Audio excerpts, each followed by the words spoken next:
అందరికీ నమస్కారం అండి. ఇప్పుడు మీరు చూస్తున్నవన్నీ కొబ్బరి మొక్కలు. ఇక్కడ ఉన్న కొబ్బరి మొక్కలని హైబ్రిడ్ వెరైటీ అండి. ఈ హైబ్రిడ్ వెరైటీలోనే ఇప్పుడు వచ్చేసి మీరు చూస్తున్నదైతే గోదావరి గంగ వెరైటీ అండి. ఇది చూడండి 1 ఇయర్ ప్లాంట్.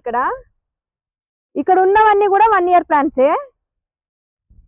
ఈ 1 ఇయర్ ప్లాంట్ నాటారనుకో 3.5 సంవత్సరానికే మంచి ఫ్లవరింగ్ అనేది స్టార్ట్ అయిపోతుంది. అలానే ఈ గోదావరి గంగా వెరైటీ అనేది సంవత్సరానికి 250 కాయల నుంచి 350 కాయల వరకు కూడా మంచి దిగుబడిని ఇస్తుందండి. అలానే ఇందులో నీటి శాతం కూడా ఎక్కువగా ఉంటుందండి. ఈ గోదావరి గంగ కొబ్బరి మొక్కలో నీటి శాతం కూడా ఎక్కువగా ఉంటుంది. ఈ గోదావరి గంగ వెరైటీ అనేది 2 వేరు మొక్కలు క్రాస్ చేసి వస్తుందండి. ఇది ఆ వేరు మొక్కలు ఏమంటే ఇంటూ గంగా బోండం నుంచి క్రాస్ అయి వస్తుంది.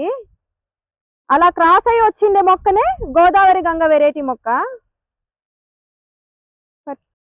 ఈ రకమే కాదండి, మన దగ్గర అన్ని రకాల్లోనూ అందుబాటులో ఉన్నాయి. అలానే ఈ సంవత్సరం మొక్కలే కాకోకుండా 1 సంవత్సరం నుంచి 4 సంవత్సరాల వరకు కూడా ప్రతి ఒక్క మొక్క మన నర్సరీలో అందుబాటులో ఉన్నాయండి. మన నర్సరీ అడ్రస్ వచ్చేసి సత్యసాయి జిల్లా కొత్త చెరువు మండలం Dharmavaram road Shantiniketan school opposite Shri Satyadeva నర్సరీలో ప్రతి ఒక్క మొక్క కూడా అందుబాటులో ఉందండి. కాంటాక్ట్ అవ్వాలి అనుకున్న వారు పైన స్క్రోల్ అవుతున్న నెంబర్స్కి కాంటాక్ట్ అవ్వండి.